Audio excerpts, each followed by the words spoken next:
Hi, and welcome to this week's video. I'm Sarah Hammaker, and I'm glad you joined.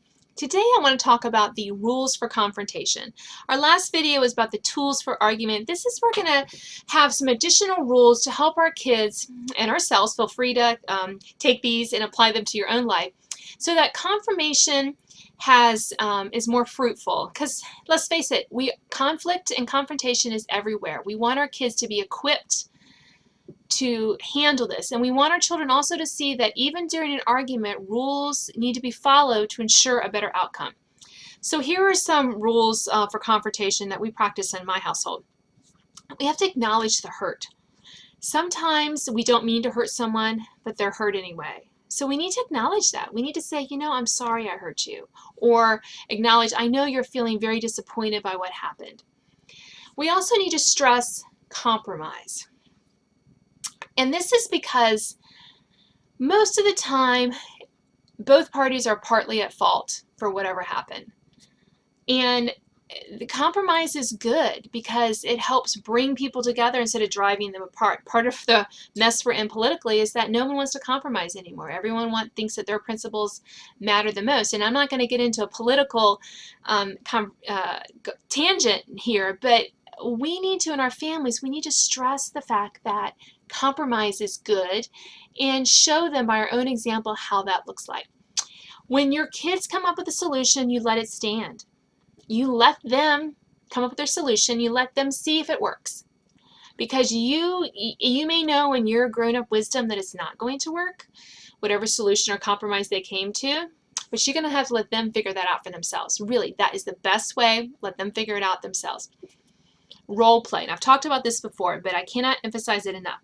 Kids learn not just by talking to them, they learn by doing. So, role play with them.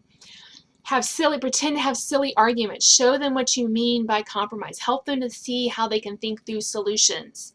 Help them to acknowledge the fact that even if they didn't mean to, when they hurt someone, they need to acknowledge that.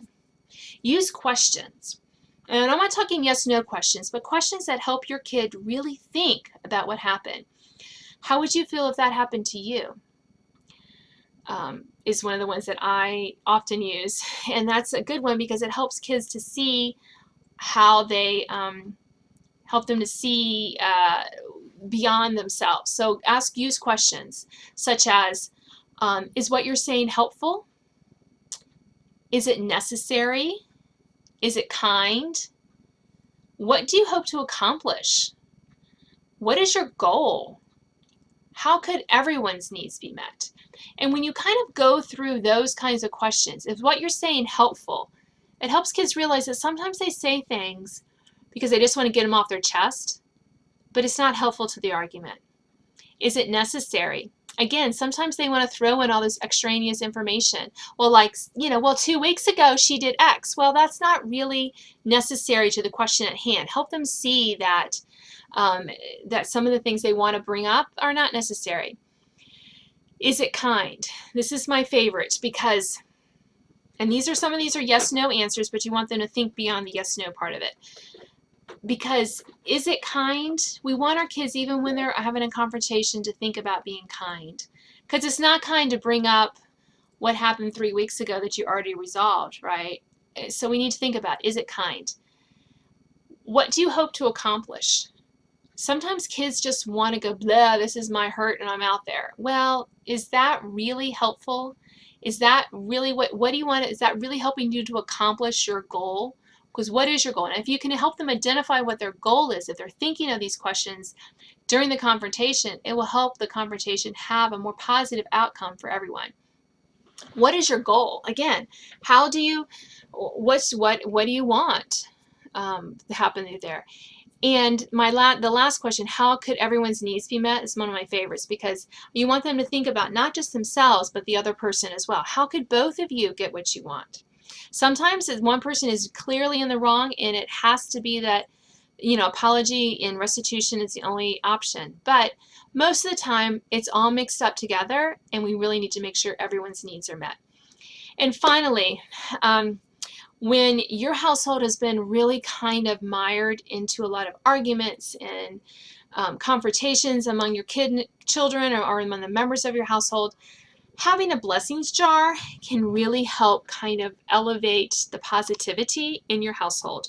And by that I mean have a jar where people can write down, you encourage people to write down things that they like about each other, things that they noticed. And then once or twice a week, have a family meeting and then pull out the slips of paper and read them. They don't have to put their name on it, but I think it can be helpful to realize that that there's positives that they think about other people.